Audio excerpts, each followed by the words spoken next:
Hey there, I'm Brittni Schroeder, and business and marketing are my jam. I'm here to walk you step by step through this crazy thing we call business. I'm a small town girl, chocolate eating, Diet Coke drinking mom, marketing guru, automation Jedi, and all around good time. This is your weekly dose of all things business and life, sprinkled with some fun. This is the Redefine Business Podcast.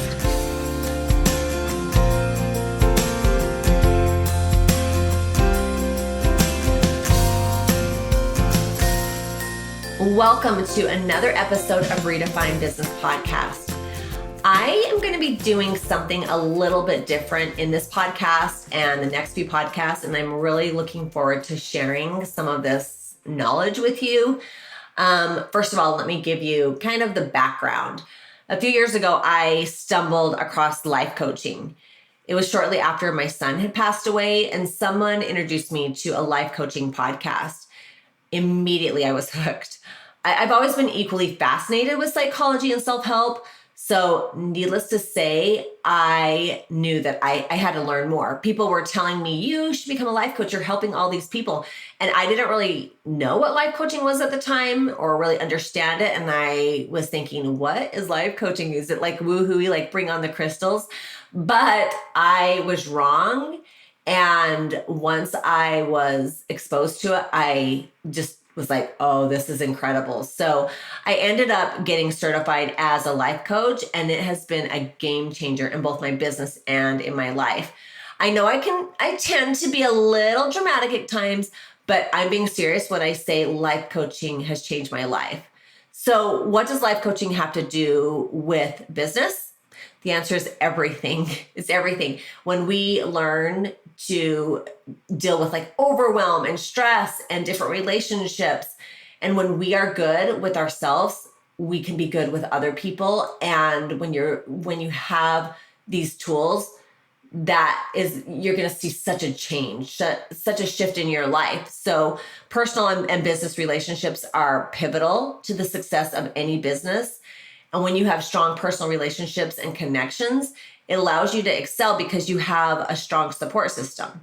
Strong personal connections, they foster trust and loyalty. And these relationships can offer valuable advice, referrals, and support. In a business context, relationships with clients or partners, collaborations, and it just gives you mutual growth opportunities. Cultivating these relationships leads to repeat business and a positive reputation because you're good to work with. You have these great relationships, and all of these different elements are essential to growth and success. With all of this said, I've decided to do a series of episodes sharing some of the most valuable tools and skills that I have learned through life coaching that have been game changers for me. So the first podcast of the series is a concept called story versus facts. And every single one of these tools that I have learned in life coaching has changed the way I think, has changed the way I've acted. It's really been so impactful in my life. So I hope that you find this as helpful as I have. So, okay, let's start with this concept, story versus facts. Think of something that happened to you when you were younger. You could describe that story to me with all the details. I could then ask your siblings or your friends or your parents about that same experience, and their recollection could be completely different.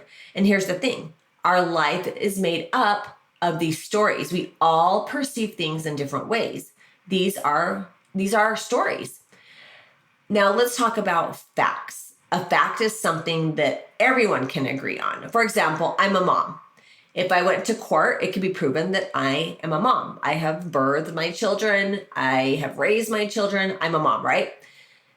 So here's another thing about facts. They don't hurt us. When things happen, they have no effect on us until we give them meaning. So if a friend got in a car wreck and was severely hurt, you could be laughing because your mind wasn't aware that it happened, right? It happened, but you didn't know about it. Once you realize what has happened and your mind starts to think the thoughts of concern and despair, that's when it starts to really affect you, right? So when we learn to separate our thoughts from the facts, it helps us see things more clearly. So you might say, I was sad when my friend got in a wreck. But what you really meant was, I was sad because of what I thought about when my friend got in a wreck. When we realize that our minds cause our feelings, we can gain more control over our emotional lives. This doesn't mean we don't choose to be sad, because you probably will, but it means you have the choice to feel a certain way when you're faced with different experiences. Let's take the earlier example of the fact that I'm a mom. Say I had a fight with my daughter, which happens, and I overreact. Maybe I say things I shouldn't have. I freaked out, which happens, right? And I start to have these thoughts about how I should have handled things. And I might feel upset because I have thoughts that I should know better, and I'm not a good mom, and I'm failing as a mom. The fact is that I'm a mom, but the story that I am telling is a negative one with a lot of self-doubt. So that is the difference between the facts and the stories, right? There's the separation.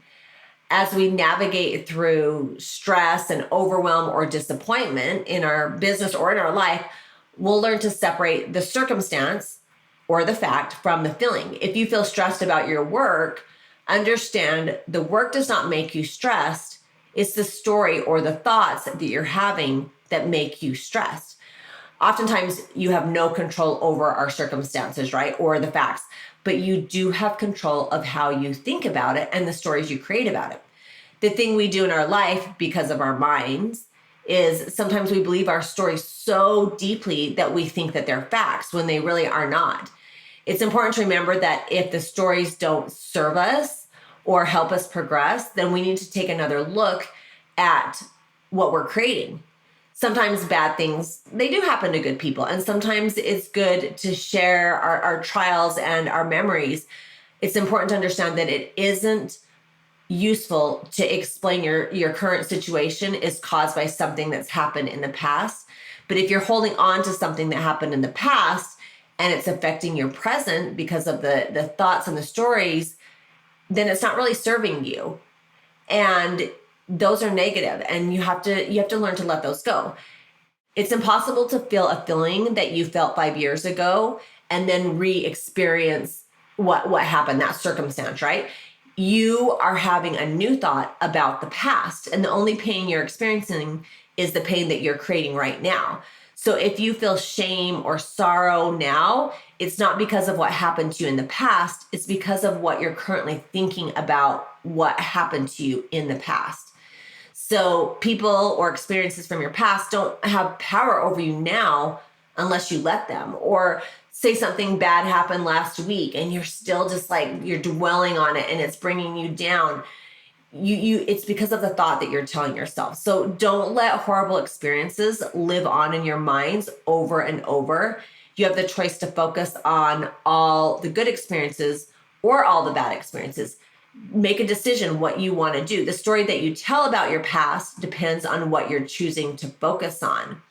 So it's human nature to feel these feelings and create stories.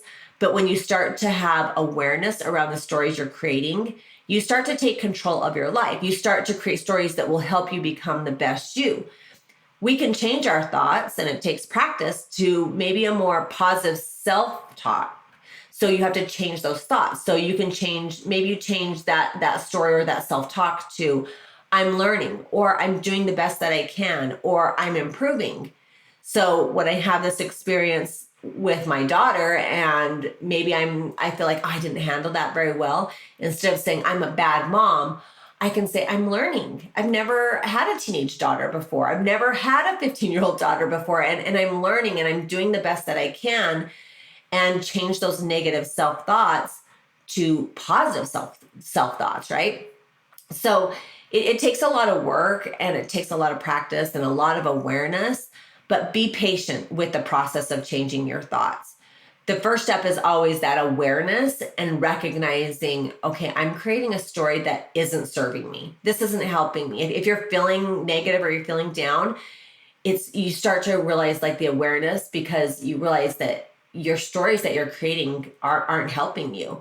So just simply start by just paying attention to the stories that you're telling yourself Ask yourself if the stories are helping you or hurting you. Are they helping you progress? Or are they holding you back? This concept is one of the great foundation tools that has changed the way that I think. A lot of times in business and in life, I find myself in circumstances where I'm feeling a negative emotion, and I have to pause and decipher my thoughts and ask myself, how can I change this story to serve me? And again, it starts by the awareness and recognizing what are the thoughts that you're having and change those to something that serve you and help you progress. So this concept is one of my favorite, and it's really changed the way that I think about myself, about others. I catch myself saying, am I creating a story? When I find myself being upset, I have to stop and say, what story am I creating about this fact? Or what story am I creating about this circumstance? So I want to challenge you this week to really take some time to reflect on your own thoughts and ask yourself, what are the facts and what are the stories? So practice this. It takes practice. I've been doing this for a few years now, and it's changed the way that I think, but I've really had to practice. So take this week and practice recognizing your stories. I hope you guys found this helpful, and I'm really excited about these next series of podcasts because I'm going to be teaching you a lot of really amazing tools that have just really changed the way that I think. So take this, practice, and I will talk to you guys next time. Let's not stop the party here. Head on over to my Instagram or Facebook group, Redefine Your Business, and let me know your thoughts about today's show. I will see you again, same time, same place, next week.